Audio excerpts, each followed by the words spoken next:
অন্তরে বিশ্বাস ঠিক রেখে মানবরচিত বিধান মেনে নেওয়া কি কুফরি? সম্মানিত ভাই, আমরা তো সেই ফিতনায় পড়ে আছি।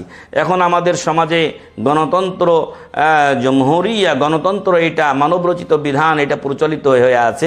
আব্রাহাম লিঙ্কনের তৈরি করা সেই গণতন্ত্রের সিলেবাস এবং তার যে আপনার এই সংবিধান, সেগুলো আমাদের আছে, যেটা কোরআনের সাথে সম্পূর্ণ সাংঘর্ষিক এবং আলাদা একটা নতুন নীতি ও ধর্ম। ফলে এটা কোনো মুসলিম অন্তরে গ্রহণ করে নিতে পারে না। কোনো দেশে জোর জবরদস্তিমূলক ওইভাবে চলছে, কিন্তু অন্তর থেকে সেটাকে গ্রহণ করা যাবে না। আমাদের ভাই প্রশ্ন করেছেন যে অন্তরের বিশ্বাসটা আল্লাহর প্রতি আমার আছে, কিন্তু মানবরচিত বিধানকে আমি মেনে নিচ্ছি। এই মেনে নেওয়াটার দুটো ধরন আছে।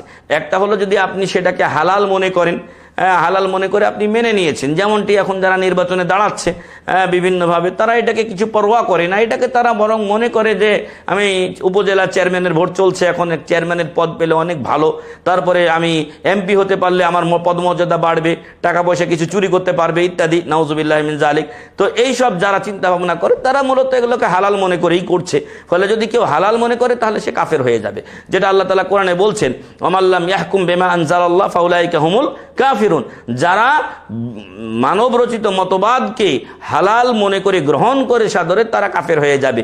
কিন্তু যদি এটা অন্যরা এটাকে গ্রহণ না করে অন্তর থেকে, তবে যেহেতু এখন সমাজে চলছে, সেহেতু সেখানে সে হয়তো সেটা মেনে নিল। যেমনটি আমাদের ভাই বলেছেন, অন্তরে বিশ্বাস ঠিক রেখে মানবরচিত যে বিধান, এটাকে সে মানছে।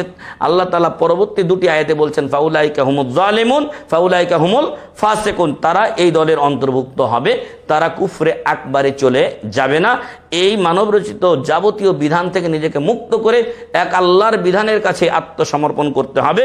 এবং মনে রাখবেন যে মানবরচিত বিধানে কোনো সময় আপনি ন্যায় ও ইনসাফ পাবেন না। এখন আমাদের বাংলাদেশ সরকারের আইন বিভাগে কত কোটি যে মামলা পড়ে আছে, কত কোটি মামলা পড়ে আছে, সেটা আল্লাহু আলাম, আল্লাহ তাআলাই ভালো জানেন। এবং কোনো এর সুষ্ঠু বিচার ও তদন্ত হয় না। এমনই সারা বিশ্ব যেখানে গণতন্ত্র এইভাবে চালু আছে, তাদের অধিকাংশের অবস্থা। আল্লাহ এই খারাপি থেকে আমাদেরকে হেফাজত করে আল্লাহর দিন নিয়ে আমাদেরকে সন্তুষ্ট থাকার তৌফিক দান করুন, আল্লাহুম্মা আমিন।